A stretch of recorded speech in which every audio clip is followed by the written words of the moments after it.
жогорку кызматтагы адамдардын кызматтан кетип атышы бул мен айтар элем мыйзам ченемдүүлүк деп.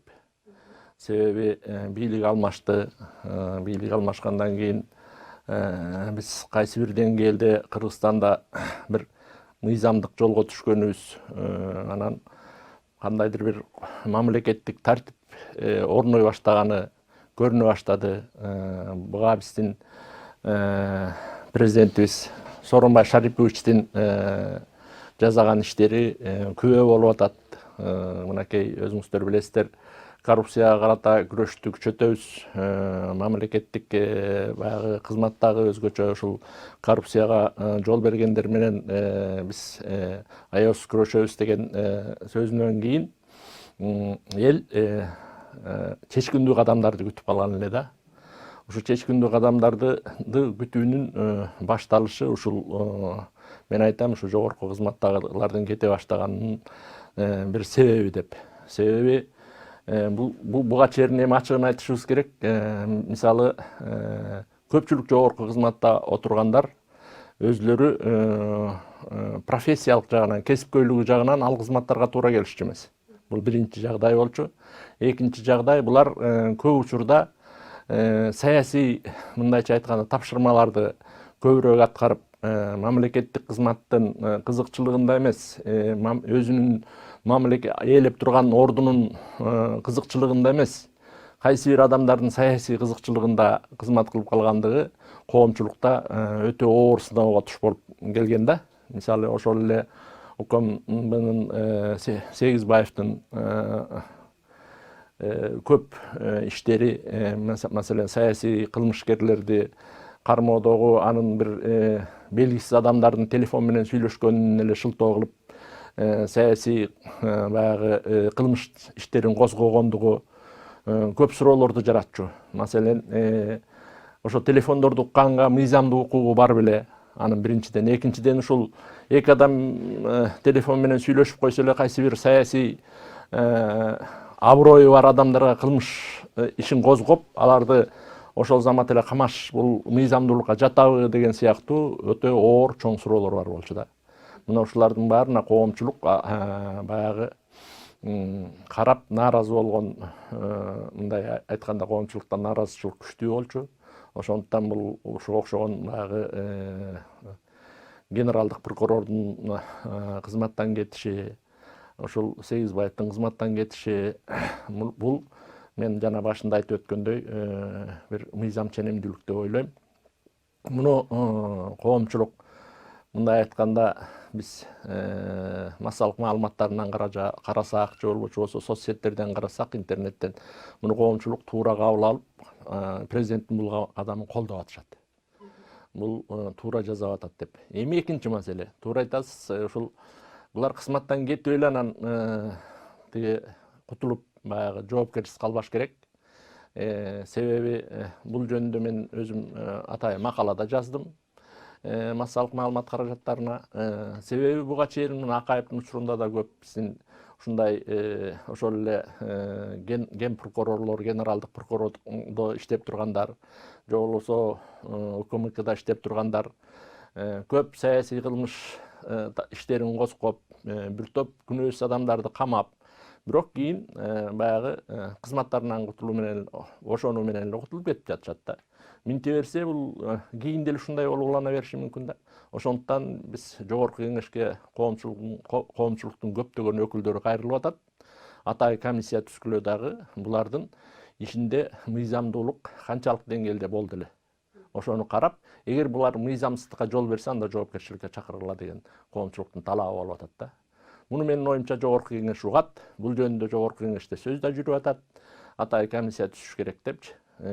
Ушуну биз коомчулуктун өкүлдөрү талап кылат элек. Ушул сөзсүз түрдө комиссия түзүлүп, булардын ишин карап, эгерде мындай туура эмес мыйзамсыз иштерди жүргүзгөн болсо, анда жоопкерчиликке, өтө катуу жоопкерчиликке тартыш керек депчи. Себеби ушундай, эгерде ушинтип биз жогорку кеңеште атайын комиссия түзүлүп, булардын мыйзамдуу ишин карап, булар өтө катуу жоопкерчиликке тартылса, кийин мындай иш уланбай калат эле. Анткени кийинки келген, ушулардын ордуна келген кызматкерлер мыйзамсыз иштерди аткарбай калат болчу. Кайсы бир адамдардын закасын, саясий заказдарын аткарбай калат болчу. Андан көрө мен кызматтан кеткеним жакшы. Мен мындай заказды аткарбайм. Эртедир кечтир мен жооп берип калышым мүмкүн экен. Мына менин астымдагы жооптуу кызматка иштегендер жооп берип калышты. Мисалы ошол эле Жолдубаева, жолбочу болсо ошол эле Сегизбаев момундай болуп жооп берип, бүгүнкү күндө момундай үстүнөн кылмыш иш козголуп, момунтип мыйзам астында жооп берип атат деп, алар андай иштерге барбай калат болчу да. Ошондуктан бул ишти коомчулуктун талап кылып атканы туура деп ойлойм да. Менин оюмча тесттеги авария боюнча бир топ адамдар кызматтан алынды, айрымдары азыр камакка да түштү. Калиевди мен ойлойт элем, Калиевди сөзсүз түрдө мунун мыйзамдуу канчалыктыр деңгээлде анын катыштыгы бар, ошол жанагы келишимдерге, ошол өтө ири суммадагы акчанын ушундай коромжу болгонуна канчалык деңгээлде катыштыгы бар тыкыр иликтеп, андан кийин сөзсүз түрдө жоопкерчиликке чакырыш керек. Антпесе бул баягы мындай да, эми ушул күлкү келерлик иш болду да бул жердечи. Анткени эми ушунчалык чоң кызматты ээлеп турган адамдар бир жөнөкөй бир аттиштин ошол $600 туруп калганына жооп бере албай өйдө төмөн сүйлөшүү, бул өтө өкүнүчтүү нерсе да. Мына биз баягы жаңы өкмөттү шайлаганыбызда, жаңы өкмөт келип кызматка иштей баштаганда, мисалы Сапар сыяктуу өкмөтүчү көптөгөн жаштар келбедиби? Ошол көптөгөн жаштар келгенде коомчулук жакшы кабыл алып, мына жаштарга орун берилди, эми жаштар жакшы иштесин, жаштардан биз көп үмүт кылат элек деп коомчулук аябай булардан үмүттөнгөн да. Ошонун ичинде мен да бар элем. Буларды мактап бир нече макалаларды жазгам. Эми ушу жаштарга мынакей орун берилип атат. Эми жаштар мындай элдин бир үмүтүн актаса экен дегенчи. Тилекке каршы жаштар элди, коомчулукту өкүндүрүп койду деп айтар элем. Эми булар мындай тим эле беш колун салып иш эткен да жаштар. Баягы кантсе да турмушта бышыккан адамдар жогорку кызматка барганы жакшы окшойт. Кантсе да турмуштун аркы беркисин көрүп калган, ачуу таттуусун көргөн, артын, астын, таасын карай билген адамдар жогорку кызматтарга барышы керек окшойт деп ойлоп калдым да. Антпесе бул жаштар баягы эми ушул бул башында мына Кеңешбек Дүйшөбаев баягы СМБда иштеп турганында ушул келишим боюнча болгон маалыматтар жөнүндө өзү маалымат берип, ошондо ушул тестти оңдоп чыгуу $150 миллион тургандыгы жөнүндө айтты да. Анан кийин жанагынтип 389 миллионго чыгып кеттир да. Эми ушунчалык чоң баягы мындай бир жеп ичүүгө барып жиберүү, мындайча айтканда жанагындай коррупциялык ишти дагы мындай бир ашепке жиберүү, бул өтө жаштардын бир өтө чоң кемчилдиги дейт элем да. Анткени булар эмне кылсак өзүбүз билебиз, ушинтип эле алып, ушинтип эле байып калбайлыбы деген ойдо болушса керек го. Биздин артыбыздан эртедир кечтир текшерүү болот да, биздин артыбызда да жоопкерчилик болот да дегенчи. Мисалы ушул эле мына өзүңүздөр билесиздер, мына Мегакомго дагы жаштарды, жалаң жаштарды койгондо, алар бир жылга жетпей эле 140 миллиондон ашык акчаны сол чөнтөккө солоп ийишип, азыр көбү тиги түрмөдө отурушат дегендей талайы качып кетти. Анан ушу жаштардын ушул жагы жаман болуп атпайбы? Ушул булар мындай бир жаман нерсени үйрөнүп алышты да, ушул бир чоң кызматка барыш керек, анан ал жерден чоңураак жеп ичиш керек да, анан качып кетип калыш керек. Анткени чет мамлекетте деле жыргап жашап жүрө берем да, Кыргызстандын мага эмне кереги бар дегендейчи. Ошондуктан бул маселеде кантсе да ушул жаштарга деп эле ишеним арта бериш биринчиден болбойт окшойт. Ошондуктан ушул жаштар да сабак алыш үчүн боореки тест боюнча жоопкерчиликке тартылган жанагы көп эле жаштар экен, ошолордун баарын катуу жазалаш керек дейт элем да. Булардын баарын азыр мына кызматтан алды, көбү мисалы коом арасында сөз болуп атат, далай уже чет мамлекетке чыгып кетиптир дегенчи. Чет мамлекетке чыгарбай буларды үй камагына алып, жоопкерчиликке тартыш керек эле. Эмнегедир ушул жагынан биздин күч органдарыбыз мындайдыр бир мажүрө иштеп атат. Булар жөнүндө бүгүнкү күнгө чейин мындай сен ого жоопкер экенсиң, сен буга жоопкер экенсиң, бул жерден момдай ушул тергөө иштери бүткүчөктү Кыргызстандан эч жака чыкпайсыңар деп жок дегенде үй камагына алуу иштери жүрбөй атат да. Эртең булардын баарын качырып ийсек анан эмне болот? Ошондуктан буларды эртерээк үй камагына алып, бүт териштирүү иштери жүргүчөктү жок дегенде үй камагына алып, болбосо отургузуп, бул иштерди күч органдары мындай ылдам жүргүзсө болот эле дейм да. Муну жүргүзө турган ким эле? Муну жүргүзө турган мына ошол эле Сегизбаев болчу, ошол эле тиги Жолдубаева болчу. Эмнегедир булар баягы өзүнүн командасына, өзүлөрү менен чогуу иштегендерге мындай бир кыянат кылгысы келбеген сыяктуу, мындай жай мажүрө иштегендиги үчүн да бир чети ушундай кызматтан кетип атышат го деп ойлойм да.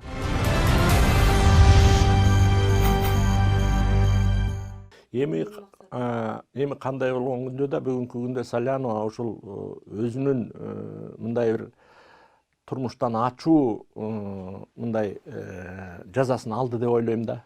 Себеби бир кезде биз туура Салянованы биз дагы ушул бир топ баягы жогорудон көрсөтмө аркылуу ушундай кылмыш иштерин козгоду деп коомчулукта өтө көп чоң сөз болгон. Маселен, ошол эле Келдибеков боюнча бул өзү прокуратура деген өзүнчө мындай айтканда узкий кесип болуп эсептелет. Ошондуктан бул прокуратурада кантсе да бир нече жылдап иштеген адамдарды алып келиш керек да кызматка. Эми бизде мамлекеттик мыйзам деген мыйзамыбыз бар да. Ошол мамлекеттик кызматкерлер жөнүндө мыйзам деген мыйзамыбыз бар. Ошол мамлекеттик кызматкерлер жөнүндө мыйзам деген мыйзамыбызда ушундай генералдык прокурор болуш үчүн прокуратурада 15 жылдан кем эмес иштеген адам келиш керек. Но бирок тилекке каршы ал мыйзамды ким бузуп атат? Ал мыйзамды биринчи кезде ошо президентибиз баш болуп, премьер-министрибиз баш болуп жогору жакта отургандар бузуп атышат. Мисалы, Жолдубаева саясатчылардын мындайча айтканда саясатчылардын жеми болуп бүгүнкү күндө тагдырын сындырып атат да. Ал Жолдубаева байкуш бул прокуратурада бир күн деле иштеген эмес. Анан эле барып ген прокурор болуп отуруп калды.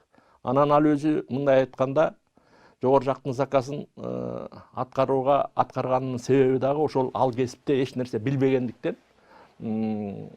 бул кесиптин өйдө төмөндүгүн, мыйзам деген өтө мындай бир терең нерсе болорун, ага аяр мамиле жасаш керек экендигин терең түшүнбөгөндүктөн, мен ушундай чоң болдум, эми эмнени кааласам жасай берет болсом болот турбайбы дегендей кылды го деп ойлоп кетем да. Ошондуктан кантсе дагы ошо жана башында да айтып өтпөдүмбү? Бул мындай кесиптерге турмуштун ачуу таттуусун көргөн кесипкөй адамдарды койсо жакшы болот эле да. Ушул эле мисалы ошол эле СМБга дагы ушул СМБда иштеп жүргөн, канча так шалган, нече элди башынан өткөргөн, кызматтын ачуу таттуусун көрүп калган адамды койсо, ген прокуратурада да ошондой. Өзүнүн мына Кыргызстан боюнча бизде менин билишимче 800дөн ашык прокуратурада иштеген кызматкерлер бар. Эми алардын асты 30 жылдан бери кызматта иштеп жүрүшөт. Ошолордун нечен областтык прокуратурада дегендей, республикалык прокуратурада дегендей иштеп бышыккан адамдар да. Ошолордун ичинен эмнеге чыкпайт? Эмне үчүн биз саясатчыдан коебуз? Биз баягы мындай бир жаман адат пайда болду да ушул Акаевдин учурунан бери. Депутат болуп калса эле сөзсүз түрдө аны чоң кызматка коюш керек деген. Андай эмес, депутаттардын ичинен мен андай кыйындарын деле көрө элекмин. Депутаттын ичинен андай мен баягы көзгө көрүнүп трибуна бар болгондуктан алар баягы саясатта көзгө көрүнүп калгандыгы үчүн эле баланча деп фамилиясын атап атабыз. Чындыгында кайсы депутат эле ошол жогорку кызматтарга барганда жырга тийишти? Жырга тийбей, наоборот, тескери болгондору толтура болуп атпайбы? Ошондуктан бул депутаттардан, же болбосо саясатчылардан алып барып эле биз ошо тиги чоң кызматтарга коя салалы дегенге мен таптакыр эле каршы элем. Мисалы, мынакей билим берүү министрин бизде бир өмүрү бир күн мугалим болуп иштебеген жаш немеге берип койду. Канча жыл ошол билим берүү министри болуп отурду. Эмне деген мындайча айтканда мамлекеттик чоң кызматты шылдыңдоо? Себеби мамлекеттик кызмат, анын ичинде билим берүү министри деген биздин келечегибиз да. Анан ошол келечегибизди ушундай бир сарыйба өңдөнгөн өмүрүндө бир күн бир сабак бербеген адамга берип коюш Биринчиден ошол билим берүү тармагында канча жылдап эмгек кылып келаткан кандидат наук, доктор наук, профессорлорго деле мындай жагымсыз да. Мисалы мен өзүм ошол билим берүү тармагында эгер иштесем, 30 жыл, 40 жылдап профессор, доктор наук болсом, ректор болуп иштеген болсом, анан ошо бир жаш кыз келип алып анан өмүрү мугалим деген эмне экенин түшүнбөгөн жаш кыз келип алып мага министр болуп отурса жагымдуу болобу? Болбойт. Ошондуктан бул мисалы ушундай кадрдагы ушундай алпештик, ушундай бир одоно бир катачылыктар биздин коомубузда бийликтин кадыр баркын таптакыр кетирди да. Таптакыр кетирип, бийликтин мына мамлекеттик бийликтин баркы жок, мамлекеттик кызматтардын баркы жок дейбиз. Алар өздөрү баркын кетирип атпайбы? Өздөрү баркын кетирип атат. Ушинтип бир мисалы мындай Атамбаев маселен ушул мен каалаганымды жазайм, мен өзүм билем, кимди коюп койсом өзүм билем. Керек болсо Кыргызстандын кожоюну менмин деген эле ошентип жанагындай туура келбеген, кесиби жагынан да туура келбеген, мамлекеттик мыйзам жагынан да туура келбеген адамдарды чоң кызматка алып барып коюп койгону ал Атамбаевдин акылдуулугунан эмес. Же болбосо ал Атамбаевдин мындай бир мамлекетке жаза ийген ишинен эмес. Же болбочу өзүнүн бир Кыргызстанды өзү үйлөп аткан кыйындыгынан эмес. Ал тескерисинче анын акылсыздыгынан, тескерисинче анын мамлекетти сыйлабагандыгынан, мамлекеттик кызыкчылыкты сыйлабагандыгынан, мамлекеттин мыйзамдарын сыйлабагандыгынан болду. Мен бүгүнкү президенттен андайды каалабайт элем, андай кылышынчы. Атамбаевдин бир гана жакшылыгы бар. Бул кызматтан өз учурунда кеткендиги да. Бул анын бул азаматтыгы деп баары коомчулукта деле баарыбыз ушуну мактап жүрөбүз. Эми ушул баягы эрдик кылсаң сүрө кыл дегенде кыргыздарда ушул эрдик кылып ошол мамлекеттик кызматта 6 жыл өзү президент болуп отурду дагы. Анан 6 жылдан кийин кызматын башка бирөөгө мыйзамдуу түрдө өткөрүп берип кеткенден кийин бир жолу саясаттан кетсе жакшы болот болчу. Бул баягы саясатта бир жолу кетип, эгерде ошончолук эле баягы мындай бир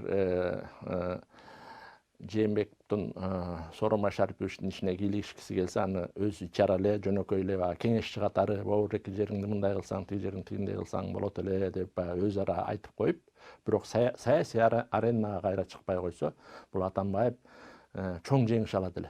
Анда бул тарыхта Атамбаев бизде мыкты президент катары калат болчу. Ушул кансияда бизди түз жолго салып берди, кансияда мыйзамдуулук жолуна салып берди, кансияда Кыргызстан биринчи жолу баягы революциялык жол менен эмес, мыйзам жолу менен президент шайлап алдык деген жакшы кеп калат эле да. Тилекке каршы Атамбаев андай кылбай, кайрадан саясатка келүүгө аракет кылганы, жанагынтип кайра партиянын башына келгени, анан отуруп алып кайра өзү баягы бир учурда мактап шайлаган президентке эми сын айтканда дагы мындайдыр бир туура сындарды айтса, анда коомчулук кабыл алат эле. Туура айтты депчи. Кантсе бул 6 жыл президент болгон, бул көрүп атат, туура айтып атат. Эми бул туура сындарды айтты десе, дейт эле да. Тескерисинче Жээнбек туура иштеп аткан ишин сен туура эмес иштеп атасың дегендиги коомчулуктун кыжырына тийип атат да. Маселен ошол эле коррупцияда ал баягы ызалангансып айтып атпайбы? Бул коррупцияны мен баштагам, коррупция менен күрөштү мен баштагам, а сен болсо аны туура эмес жака буруп атасың дегендей. Ал башта эмне кылды? Ал баштап Текебаевди каматканыбы? Ал ошол Текебаевди каматып койгон коррупциябы? Мына бүгүн коррупция менен күрөш башталды. Мына бүгүн жанагынтип тесттегичтер, жанагынтип чоң кызматтагы адамдардын баары биринен сала бири камала башташы, жанагынтип тиги бир учурда жабылып калган иштердин баары кайра козголуп атканы. Мына ушуну коррупция менен деп. Атамбаевдин учурундагы коррупция менен күрөш бул менин досума эч ким тийбейт, ал эми мага каршы айткандардыкына жазалайм деген коррупциялык күрөш болчу да. Бүгүн ошону Жээнбековдон ал ошону талап кылып атат да. Биздин досторубузга тийбе, баягы алар ичип жей берсин, коррупция боло берсин. Бирок бизге каршылаштыктарга коррупция менен күрөш деп. Жээнбеков андай кылган жок. Жээнбеков мыйзамдуулук жолуна салганга аракет кылып атат. Мамлекетти мыйзамдуу жолго салсам деп аракет кылып атат да. Мына ошонусуна каршы чыккандыгы үчүн коомчулук муну жек көрүп атат Атамбаевди. Ошондуктан ал саясатка келсе да, акылы менен келсе болмок. Акылы менен келсе болмок. Акылы менен туура жол менен келсе аны коомчулук туура эле кабыл алат эле. Анан эң жакшысы бул саясатка келбей эле тынч, эми Кудайга шүгүр пенсиясы бар. Президент, экс-президент деген өтө чоң пенсия, бул 80 000 сом. Өзүнүн байлыгы деле Кудайга шүгүр. Анан буга чейинки кылган кылыктарын баягы кыргыз эли кечирип коет эле. Өйдө төмөн сүйлөгөндөрүн кечирип коет эле. Дагы биздин Атамбаев Азамат кантсе да кыргыз элин туура жолго салып кетти деп мактап калат болчубуз.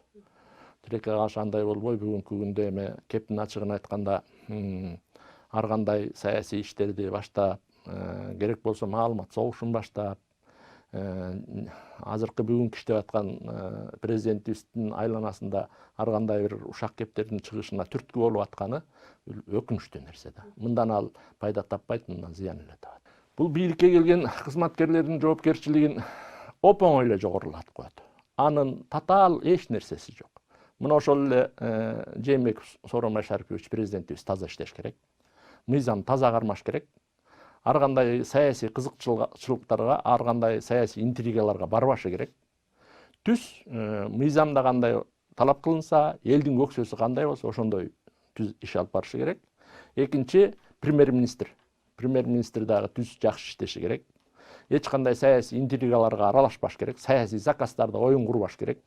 Коррупциялык жаман иштерге аралашпаш керек.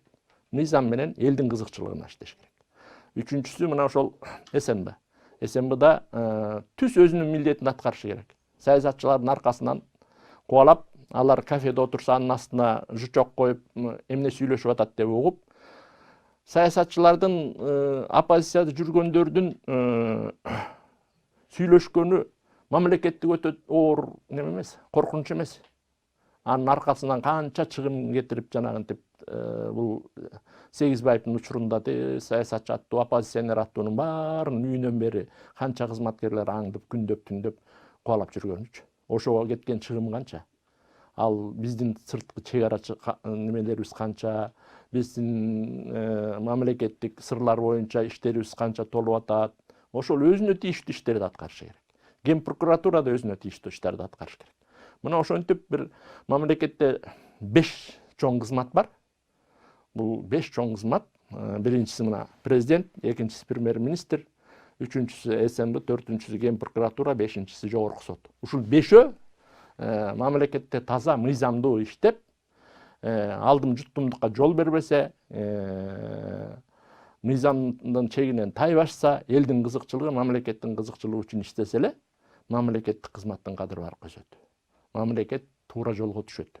Эл аны көрүп турат. Биз чакан мамлекетпиз. Бизде баары көрүнүп турат.